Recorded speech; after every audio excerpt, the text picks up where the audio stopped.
Kayfabe Cards, your ultimate destinations for all things tabletop in Riverton, Utah. Uniting enthusiasts under one roof, we proudly showcase Flesh and Blood, Pokemon, Magic, Weiss, and One Piece, a gateway into an exhilarating universe of gaming. Immerse yourselves in our diverse products, including a very squishy array of Japanese plushies and the excitement of Gashapon machines. Our expansive play area invites you to duel in epic battles and forge unbreakable bonds with your fellow players.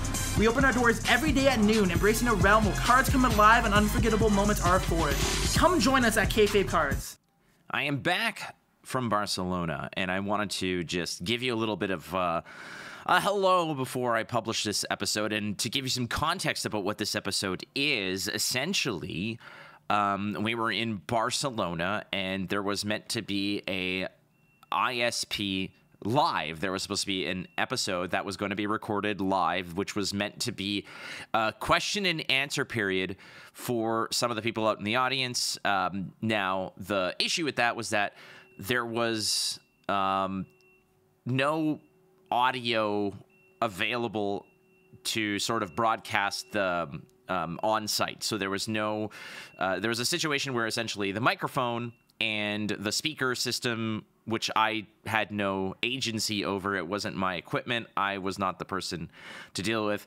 There was issues with that it could not get done. So the on-site Q&A did not happen. I had James White, I had Bryan Gottlieb, I had Chris Gehring ready to go to answer your questions and to have a conversation, which I was then going to record, publish, and do that. But the benefit of it was meant to be that the people on site would have access to these game developers, James, Bryan, and Chris, to ask them questions. So that didn't happen. I had to kind of scramble a little bit to figure things out, and ultimately what we did was we just recorded on site on the stage that we were meant to do this live with, and I pieced together what I could hope is some insight based on some of the concerns that I would figure the community would have. Things like fatigue, the impact of sets like Dusk Till Dawn, Bright Lights, moving forward, the design space, and et cetera, et cetera. So here is that conversation. The audio might not be the best because it was a little bit of an improv situation, a little bit of a, cobbled together Tony Stark style into Cave of the Box of Scraps. The conversation was awesome. Here it is, friends. Thank you so much. And I do also want to remind you that the Speedy Awards, there's going to be a link in this video, in the comments or in the description. If you want to go ahead and vote for your favorite cosplayer, your favorite podcast, your favorite community member, the player of the year, there are prizes that LSS has generously offered me to give to the people that you vote as champions of this. The voting ends on December 1st, so in about a week. So please go ahead. Go and vote. It is great. This is all community driven. I just take the votes, I tally them up, and I announce the winners. We're going to be doing this in the middle of December. Myself, Tommy Fresh, is going to join me. We're going to have some fun, and we're going to award some cool stuff to some cool people. Here it is, the conversation with James White, creator of Flesh and Blood, senior game developer and card designer Bryan Gottlieb, as well as developer Chris Gehring. Live, at the time, from Barcelona. All right, very special Instant Speed podcast. I've got three, I don't know what else to call you guys other than like the heart and soul of the development team here. Who's really in charge? Let's just be real. Like, James, is it you, or is there like, are you pulling all the strings? What's the story here? It depends of what topic or subject you want to refer to. Like, these guys are definitely in charge of some stuff. I'm in charge of other stuff as well, but okay, we all sort of wear our own hats. Yeah. Delegated responsibility. Yeah, that's a good round. We play to our strengths. No, that's fair. Like, the way that I would have said it, James, is honestly, if it works, if it's successful, that's you. But you are absolutely right. This is the senior leadership team of the product department, essentially, at Legend Story Studios. So, each set starts with a design vision, and that typically comes from myself, and Bryan assists me with that, particularly during the refinement part of that initial design build up, and then it passes over to Chris's team. Chris is our long-standing lead developer, and he runs the team, which is I think we're at like 12 devs, eh? Yeah. When Brian's in the office, it's about 12. Yeah, 12 devs. So Chris runs that team, and he has done for many years now. And then Bryan is kind of like the bridge between design and dev. So Bryan sort of like straddles both parts of it and assists Chris in with the management of the development pipeline, but also plugs back in to myself on the design side, because it's a very it's not just design finishes and then it passes over to dev and then that's it, see you later. It's a very ongoing process. Circular is how things often work through, like a wraparound type structure. Well, Chris Gehring is somebody who maybe a lot of people are not familiar with, because everybody knows James, obviously. Bryan, you've made such friends on Twitter. I try and get him to tweet more. I promise you, if he tweeted more, he would be more infamous than I am. Really? He's smart and he's quiet. Being in incognito mode. You know? Yeah, that's a smart move. I mean, Bryan's watching though. Silent observer, Chris. But like you mentioned, there's like a dozen other people that are part of the development team. So you can treat this two ways. Number one is you can pass on the praise, or the second one is you can say there's 12 other people that deserve all your ire out there for all of your criticisms. Ultimately, though, you guys do an excellent job. But I want to ask you some questions. There's something that you guys know about me is that I don't beat around the bush. There's a lot of concerns and stuff that people might have in terms of the format, the meta, the direction of the game. James, you gave an excellent and very inspiring keynote yesterday about the future. But let's talk about the right now and how some of those problems that people might perceive and how you solve them. One of which is meta and fresh metas and how to keep those fresh. And what some might view, for example, as people who say, well, Lexi's winning so much, it's a lame duck format, it's a boring format. How do you approach that kind of, let's just call it criticism, because that's kind of what it is to a degree.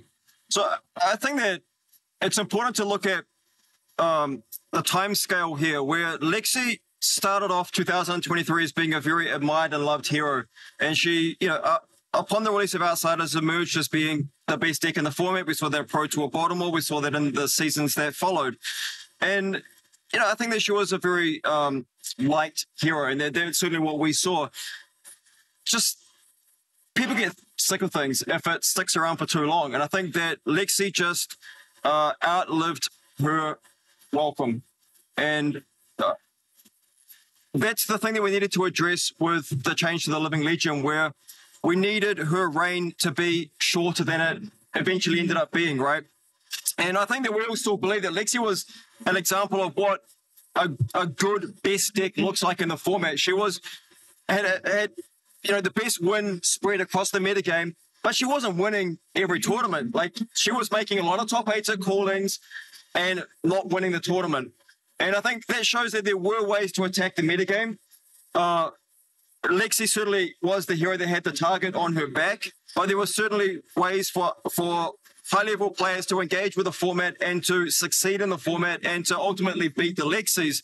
But people just got fatigued of seeing Lexi sort of like always occupying between sort of 2 and 4 top 8 slots and having to be something that you always had to be prepared for, and you always were expecting to play against multiple times throughout the tournament. And that was the fundamental issue that we needed to solve, was shortening that lifespan of a deck being at the top of the metagame. The whole "I'm sick of this, like I'm done with it" kind of mentality. I believe that's why the current divorce rate is 50%. That sounds about right. Yeah. Ultimately, though, you're right. And like a lot of the times it has nothing to do with balance of a hero and actual power level. It's just the frequency that people... Yeah. And like, to a degree, like Chris and Bryan, like when you guys are designing heroes, you understand that you have to make them appealing and therefore to a degree strong. It's a very razor's edge that you have to design on, because you don't want to make them weak and unappealing and unplayed. Therefore, there's no reason to even explore the hero, and the meta therefore stays the same. But how do you approach the thought process of like, it's got to be good, but it also has to be fresh, but it also has to be not, people can't get sick of it. Like, it's such a very nuanced approach. Like, are you ever satisfied when you're creating a hero? Like, when is the point where you're just like, this is it. It's going to impact. People are going to like it. They're going to love it. Like, take this the way you will. How do you sleep at night? Like, I don't mean it in that regard, but like when you go to bed and you're like, all right, it is what it is. Let's go for it. Yeah, I think it's really interesting. There's several examples of heroes in our recent history that I think just nailed it. Like absolutely hit that sweet spot where they made their presence in the metagame felt. People were excited to see them. People are still excited to see them. I really, I want to point to Outsiders as a set that I think did this extremely well. Something like Azuri has been such a fantastic hero to watch. Now a calling winning hero, but like this slow burn and a few believers here, a few believers there. I really think Katsu did a really nice job after his kind of rejuvenation post Outsiders and the way he was reintroduced to the meta. And then I can point to Azalea as well. And I think Azalea is in the midst of a fine performance here at Worlds, either the 5th or 6th most represented deck, which go back a few years, and that's laughable. And who was after that? After Azalea is Katsu in terms of representation. And you're right. So it's a tough beat. And again, I don't want to take too much of your time. We got a lot to get through here.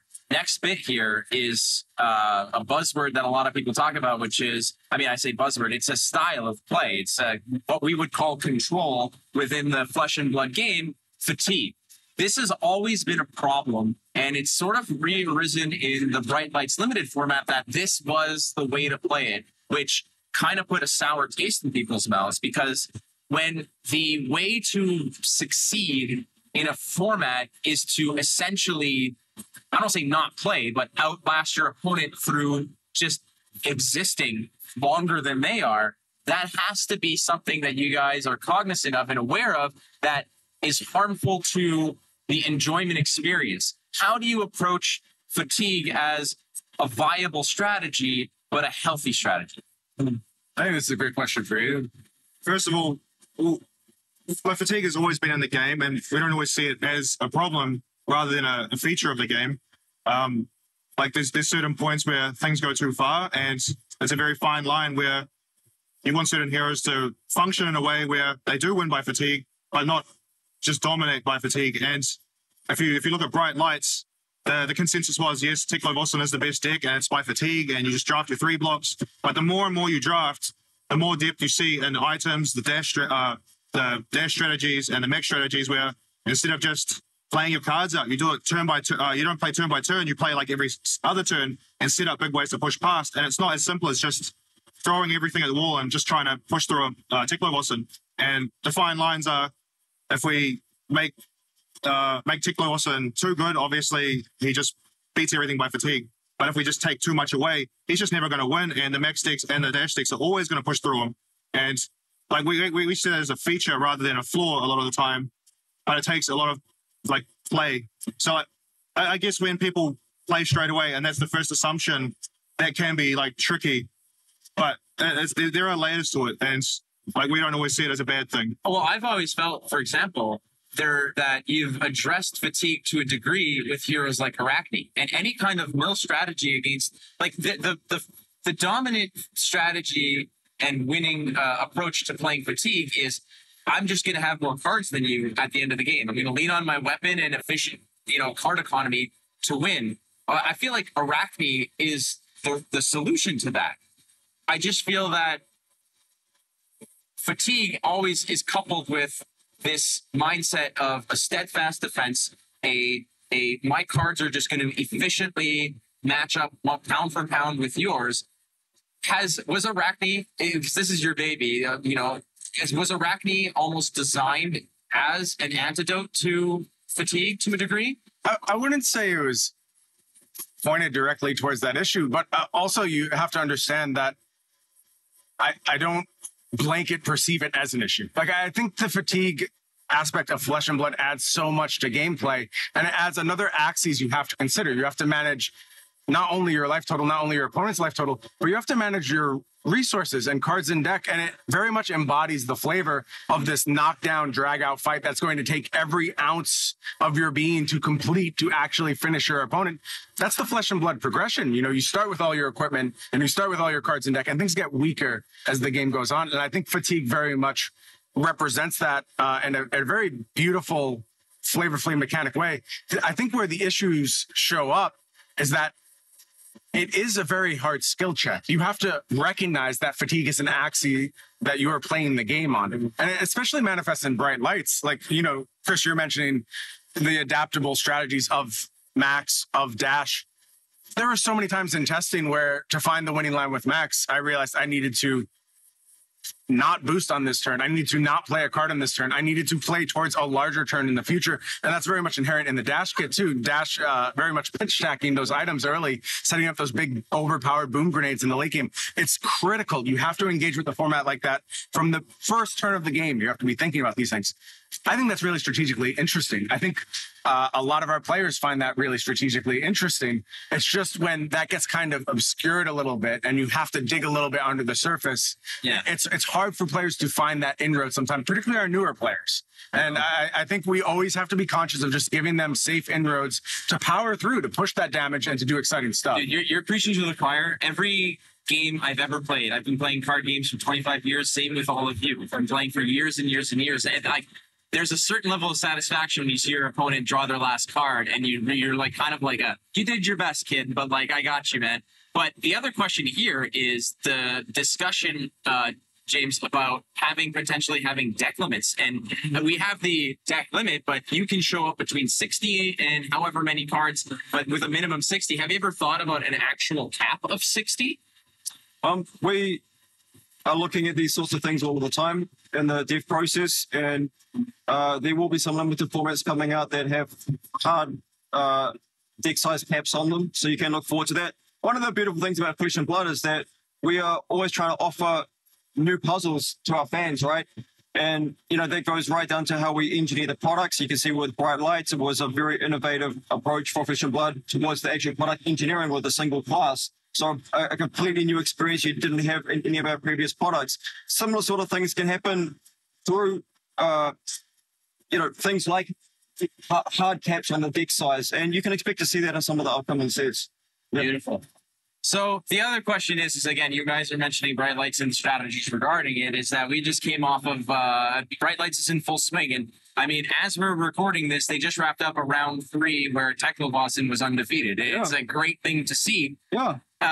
There's this, we can call it a fallacy, that sets like Dusk Till Dawn and Bright Lights were no impact on the meta. I don't buy that. I understand that because you look at the top 3 decks that are represented, 4, 5, even 6 decks that are represented here in the field. It's Icelander, it's Dromai, it's Bravo, on and on and on. How do you respond to that sentiment that people look at Dusk Till Dawn, said, there was nothing for me, not interested. Bright Lights, not my kind of thing. You know, is it something you guys are aware of and are adjusting, or do you just not buy into the fact that these are non-impactful sets? So I think there's 2 points on that. The first is Dusk Till Dawn honestly just fell a bit flat, you know, against our expectations, to be honest. We thought that Prism would be a lot more impactful on the tournament scene than she was. I do have very high hopes for her in the coming seasons. And, you know, she's a hero that is not complete yet. So for all the Prism fans out there, you know, stay hopeful, stay positive on Prism getting good in the future. And, I mean, people who have listened to my interviews in the past know how near and dear Prism is to my heart. So, yeah, we'll do good by Prism. You can count on that. But to be frank, Dusk Till Dawn did fall flat and below expectations. On the flip side, though, I think that Bright Lights was judged too quickly by the community, if I'm being honest about it. And we saw it with the Calling Melbourne a couple of weeks ago with Thomas Downing, nearly completing the flawless victory, 14-0 all the way to the final match of the Calling Melbourne, and just falling short at the post. What hero won that one? Azuri. But, you know, Dash IO in the hands of Thomas going 14-0. And look, that was a tough tournament. He beat players such as Michael Fung, Pro Tour champion. He beat Butcher, yeah? Nick Butcher? I'm not sure. Well, Nick Butcher was certainly in that tournament on the top table. Was right. #1 ranked ELO player in the world. So, look, there were a lot of very Brody Spurlock was in the tournament as well. You know, #1 ranked XP for the Americas. So they're all. Brody's playing Dash.io today. And Brody is playing Dash.io today. So look, I feel like the community was very quick to judge Bright Lights in terms of how potent it was. And on the flip side, though, it is a very complex set. If we think about the complexity scale, Bright Lights really sits at the top of the complexity. And you can expect heavy hitters and other sets that are coming through the pipeline in 2004 to be quite a few notches below the complexity of Bright Lights. So we have to be a little bit fair to the community as well. Of like, we did present them with a very challenging puzzle with Bright Lights, and we're starting to see, obviously Dash.io really emerging as being a very serious competitor in this new metagame, and we're seeing Tekla 3-0 at the World Championship, winning that last feature match. Some big names sleeved up. Max Nitro. We had Matthew Rogers. We had Chris Ayali, finalist from World Championship 2022, playing Max Nitro at the tournament today. So there's some big believers in these Bright Lights heroes. To your point of some people saying maybe this set is not for me, I would like to point towards the expansion slot, because there is something for you in these products. And we were very deliberate about that, because sure, we made a set with only one class in it. Of course, not everybody likes Mechanologist, and that's okay. But we do have the expansion slot introducing, new content for people who like a range of different classes or heroes. And there were some duds in the expansion slot of Bright Light, but there's also some bangers in there as well. And as we move forward with heavy hitters and further into 2024, I think we're really juicing up the expansion slot even further, yeah? So this is, okay, real quick here. The expansion slot is something that's here to stay. Absolutely, yeah. This is something, I still refer to it as the carnival slot. I just think it's funnier and it's awesome. It's better. Yeah. You specifically, so I like to pick on you. That's just the way we go. You mentioned that in Dusk Till Dawn testing, etc., that Prism was going to just blow people away. Like, this was a hero, which it hasn't yet. Yep. In terms of when you rate a hero by success, because you mentioned by by your own admission and your own evaluation that Dusk Till Dawn was not a success that you wanted it to be. Yeah. How do you evaluate that success? Is it commercial? Is it the reception of it? The how people like it? And when you mentioned that Bright Lights, you said, I don't think people gave it a shot. I agree, because people just see that it's not a class that I like, therefore I don't like this set. That I feel is an unfair evaluation. But when it comes to Dusk Till Dawn, there was stuff for everybody. And you said that it didn't quite hit the mark. What are the metrics you're looking at? What are those kinds of criteria? Yeah, I mean, I can speak specifically to Prism and kind of the sentiment that would be really strong. And to be frank, there was a bit of a flaw in our development process, and we've since addressed that flaw. And I don't mind talking about kind of what it was. We were very much looking at these decks across broad matchup spreads and thinking about how does the overall matchup spread work. And Prism has a lot of really good matchups, really, really strong matchups. And to be fair, they require a great degree of technical play. She's probably the hardest hero to play we've ever released. And some of that gets obscured in our internal testing because we have such talented players. Chris was killing everyone with Prism in testing, just all the time. Yeah, absolutely unbeatable. Yeah. And the issue was we didn't put enough stock in the fact that Prism has an absolutely miserable matchup in the metagame, and that's Dromai. And we were aware of that. We knew that matchup was very tough. But you just go, well, that's a bad matchup. Yeah, every hero has bad matchups. That's totally reasonable.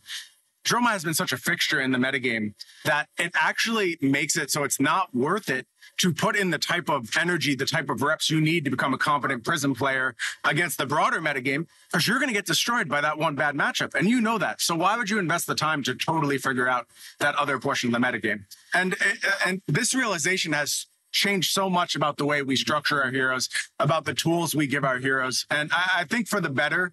And I am disappointed in how Prism fell. I agree with James. Prism is going to have her moment in the sun. That is an inherently powerful, special hero. We don't assign a hero 32 life thinking that this hero doesn't have the potential to be absolutely pushed to the moon. And I'll tell you, I was terrified releasing Prism. Like, I was very afraid. Of apprehension. Yeah. A lot of strength around that hero. Like, seeing 32 life, it's like everyone saw the smoke, but no one saw the fire with it.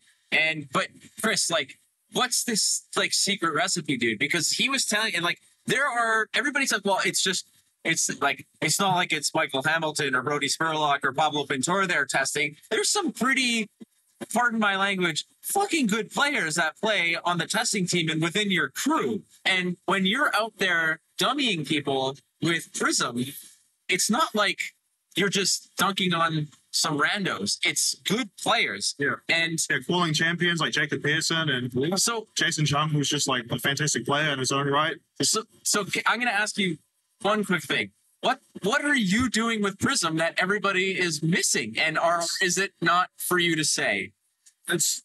I can't really even explain it, to be honest. I just see the hero a bit differently, I think, than anyone else in the dev room. They all have their own takes, and I play matchups in ways that they don't expect. If I gave the Prism deck to any other dev member, they would not play it similar to me, and I'm not sure what it is specifically, but I just tended to have a very, very good win rate with the hero.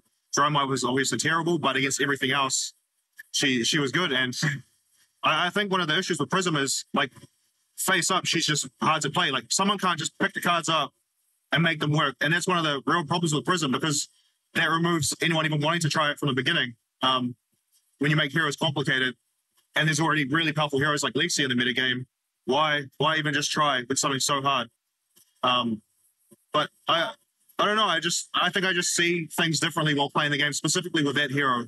And I worked a lot on the original Prism, so I don't know, I have an affinity for the hero in general. It takes a specific coding in your DNA to play that way. I haven't had to just like break down exactly what I do in each matchup in a dev room. So it's like I don't think in that term. I just sit down in the game, try and figure out my strategy in each matchup, and I stick to that strategy, and normally it works. I think that's the key. I think that when you're looking at, well, not just Prism, but the game in general, you're not really thinking about turn to turn. You're thinking about what is my strategy and my plan for this matchup. Yeah.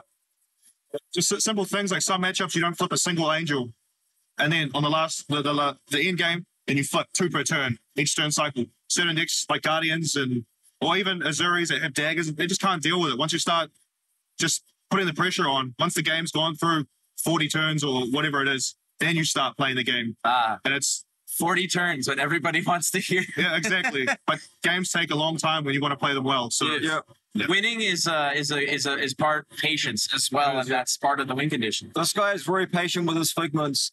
You gotta build your board in some matchups, before you start flipping them. There's games where you're on 5 life and they're still on 35. Yeah, and you're like, I got this. Yeah, you always feel like you're losing. You always feel like you're losing with Prism until you win, and that's just how it always happens. I played Prism in the Starvo meta. I know all about spectacular comebacks and such. So I know that I live on that edge as well. We got about 10 minutes left at most here. One of the things I just wanted to mention, just to close up that point, was that there's so much. There's a loud vocal. It's the internet. It's 2023. You're going to hear everything coming back. One thing that LSS has done very well is admit when you're wrong. And one of the tough things that you'll never get coming back is you will get dunked on hard all the time. But when somebody makes an assessment of something and it's wrong, they're not on the hook for anything. They can walk away from it and will never get called. Must be nice. It must be nice. You're right. One of the things that you guys do is when you guys make a mistake, there's that screenshot of we made a mistake, the Dusk thing, right? That seems to be something that you guys hold fast to. And I'm going to take this opportunity to say, if you're listening to this out there and you've made a shitty take and you're wrong, just own it. It's not a big deal because they do. So should you. And they have so much more at stake than you and your 17 followers on Twitter. That's all I'm going to say. Thank you. Appreciate it. Oh, no, dude, trust me. The last point I want to get to is Fab 2.0. You came on the Instant Speed podcast what seems like ages ago. We didn't have gray hair back then. We were about 10 pounds lighter. I was a younger, muscular man back then. Fab 2.0 was something that you kind of threw out there as a re-envisionment of what the game is, of how you want to approach it. where are you with Fab 2.0? What is the next phase, and what kind of mistakes or things that you're beyond, that you've learned from? So like the big one is ease of access to action points or go again on sips, which are start and play, stay and play, permanent. So particularly hero cards and weapons are the primary culprit of past you can call them mistakes or whatever, or maybe just design development pushed too far. So examples of that would be Luminaris, start and play, stay and play weapon that just gives your whole team unbridled go again, or Briar with her ability to just keep creating the embodiment of lightnings, which is it's just very low hanging, easy to access action points through the embodiments. Or even Starbo as an example, you reveal the full house and you get the go again for freebies. It's just the access to go again is just too free. And Voltaire is the most recent example or it came into its own recently, which is just the action points are too easy to access, they're too free. So the big transition from Fab version 1 to 2.0 is really just the action point economy, making players work a bit harder, invest more, invest an actual card or some resources into generating action points or go again. So are we beyond that? Because like you mentioned, a lot of those heroes now are retired. They're living legend. Yeah, or Chain's another example as well. Yeah. Yeah. Well, Chain, Starvo, a lot of that go again aspect and such that are, you said, easy to generate, reliable to achieve, but some of them still exist. Some of those heroes that are still on that power level, still kind of hovering about. What can we, once they have ascended, is some might say, well, it's just we take the power knob and dial it down a few notches, but it's the same game, it's the same experience. But is it, what's going to be Fab 3.0, let's say, or beyond the 2.0 once we're really nestled into this, and the culprits of Fab 1.0, 1.5 even are in the rear view? Well, I think that we're very close to achieving that, actually. In my view, Icelander is probably the one remaining hero who is in breach of our visions of Fab 2.0. Her hero ability is essentially giving you access to free action points by being able to play that card on your opponent's turn as though it were an instant. You're essentially getting an extra action point per turn cycle. So would you guys agree, is Icelander, in your view, the last Dromai? Dude. The thing I see that's a little bit different about Dromai, though, is your opponents actually have agency to interact with your ability to give your team go again, right? Yeah. With the Phantasm. So Dromai is kind of on that cusp where you look at her ability, and it's it screams at you in the face of that's a Fab 1.0, design profile. But I think there's some merit to that argument as well. But I would kind of counterbalance that against the opponent has agency to break that up. Yep. Yeah. Yeah. It's interesting. I think you're exactly right. We're coming to the cusp of just a realized Fab 2.0. But I actually think the first Fab 3.0 hero already exists when you drill down into it. And I think it's Dash.io. I think Dash.io is saying it's not about heroes will never have access to just multitudinous action points again. It's about you're going to have to work for it. You're going to have to do it in a different way. You're going to have to do it in a unique way. And I think Dash.io is such a successful hero on that axis of just getting back to that. You feel some of that chain power at moments, but you got to do the work. You have to set up your deck. You have to compromise your deck building to go ahead and get access to that. And I think it's really, really exciting as an example of where we can go in the future to restore some of that Fab 1.0 feel in a much more sustainable, fair way. I've always thought that there's there's the method of playing Fab where it's just there's the Bravo big bonk. I'm going to throw big attacks. I'm going to Reinar you. I'm going to Levia you, etc. We're going to have some payoff. There's the go again, go wide, and we've had some very big time culprits of really exploiting that. But to me, there was another layer, which is the instant speed layer, the Kano level, now the Dash.io level. And I feel like that is an extra layer that has risen the bar in terms of the same way that Kano has an incredibly high skill floor, it has an even higher skill ceiling. Dash.io feels like that's the way, that there are heroes that on the surface look rather gimmicky, but like you said, going 14-0 and falling just a shade short not too long ago, is instant speed. And I'm not saying this because this is the name of the podcast. Instant speed, like, subscribe. Yes. Right now, and tell your friend to as well. Instant speed. That's the next level. James, I don't have any money, but that's you gotta get the plug in there. Yeah, it's the best. But I feel like playing at instant speed has always been a matter of, well, the decision isn't clear cut. When you're playing a hero, I attack on my action phase. Now it's like, well, when's the right time to play an Art of War? A lot of players don't know how to just do that one card at the right time. And it's not just about, well, I'm going to do it when I pump this attack, I draw 2 cards. It's a very easy way, but like, at what phase? At what little margin? What little crack in the window do I sneak this through? What is instant speed something you guys are going to be exploring a lot more? Yep. Say it louder. Say it louder for those in the back. Explore.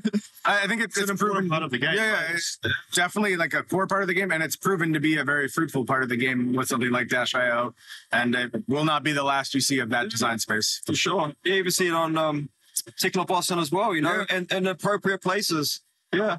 And maybe one other thing just about action point economy. It's not that we don't want action points to be freely flowing at all in a game. They just need to be in the right places. So, for example, Ninja. Ninja is the class that intrinsically should be Masters of Go again, right? And that isn't going to change. You're not going to like see that just change overnight. But it just, there has to be more ask of the player in the broader sense to generate Go again and action points. But yeah. Well, yeah, it's like, the reason why Bravo players run Zealous Belting, it's a very conditional go again, and the card on its own really doesn't fit in any decks. But there it is. It's like, you want it? Yeah. This is what you're going to have to do. Yeah. It's a red 2-block. Deal with it. And like you said, we've literally got about a minute or so left. I just want to thank you, gentlemen, again for your time and just, again, for your candor in this, because there's a lot of people who always have questions, and they are always immensely grateful for how you approach, which are honestly difficult subjects, because it's very easy for you guys to just sweep it under the rug and move on to the next thing. There's a lot of other companies and stuff that do that. It's just, well, that's yesterday's news, but you guys want to learn from it, and you guys are very in touch with the community of what that is. And there's a very famous saying from another card developer, which is, you should always listen to the problems of the community, but be selective with the solutions they propose. And I think that that's important, because not everybody, just because you're the loudest, it doesn't mean you're the most right. And I disagree. Well, clearly you're right. I can't yell louder than that until I edit that part out. Yeah. But, I would say to the community that, we are, like you say, very in touch with the voices out there and people's feelings and views and sentiment. And we appreciate that. We take that from a point of like, people are expressing it because they're passionate and they care about the game. Yeah. We want all of the fans to know that we deeply love and care about this game. We live and breathe it every single day, and we want it to be the best game that it possibly can. And we work incredibly hard, and we've got some really smart people on the product team to try and create the greatest game that the world has. So, just keep telling us what you're feeling. It's all good, but, be respectful, be polite. It does go a long way. It does. You can say what you feel in a polite way, and we will also acknowledge and respond to that. But if you don't do it in a polite way, I will come for you. I'm letting Brian loose on you. Yeah. Brian is an absolute banshee on Twitter sometimes. Just kind of gets the... he knows when James is sleeping, so that's when he comes nuts. Gentlemen, Chris Gehring, James White, and my #1 fan, Bryan Gottlieb. Thank you for doing this, gentlemen. And anything else you want to sort of throw out there before we call it? Bolton 3-0 in the feature match area this round, just so you know. So we went from 2-0 Tekla Boston and went to 3-0 to 3-0 Bolton. Yeah, but the meta's stale, Brian. That's what they're saying. Not after Worlds. I think there's exciting stuff going on in the room. I'm really pleased with what our players brought. It's going to be cool to see it unpacked. I love it. Again, this is Flake coming in Instant Speed Podcast live at the World Championships in Barcelona. So friends, don't forget, you're not losing if you're learning. See you next time on Instant Speed. Catch you later. Goodbye. Well, I